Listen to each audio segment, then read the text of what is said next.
आषाढी वारी सोहळ्यात भाविकांची वाढती संख्या विचारात घेऊन सुविधा द्याव्यात अशा सूचना पालकमंत्री चंद्रकांत पाटील यांनी प्रशासनाला दिल्या।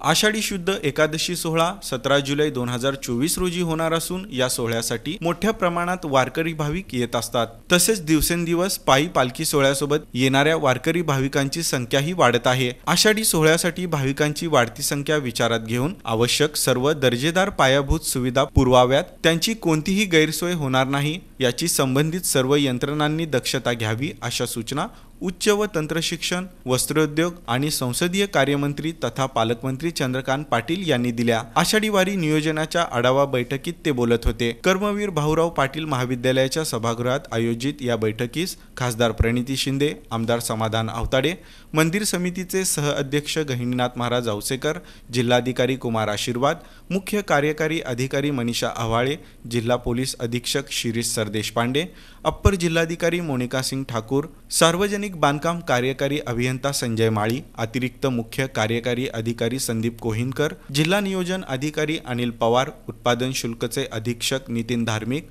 जिल्हा नगर प्रशासन अधिकारी वीणा पवार, प्रांताधिकारी सचिन इथापे, मंदिर समितीचे कार्यकारी अधिकारी राजेंद्र शेळके तसंच पालखी सोहळा प्रतिनिधी नागरिक उपस्थित होते। यावेळी पालकमंत्री पाटील म्हणाले, पंढरपूर इथं आषाढी वारीच्या अनुषंगानं संपूर्ण राज्यातून आणि अन्य राज्यातून मोठ्या प्रमाणावर वारकरी येतात। प्रशासनानं वारकरी हा केंद्रबिंदू मानून त्यांना सर्व सोयी सुविधा उपलब्ध करून द्याव्यात।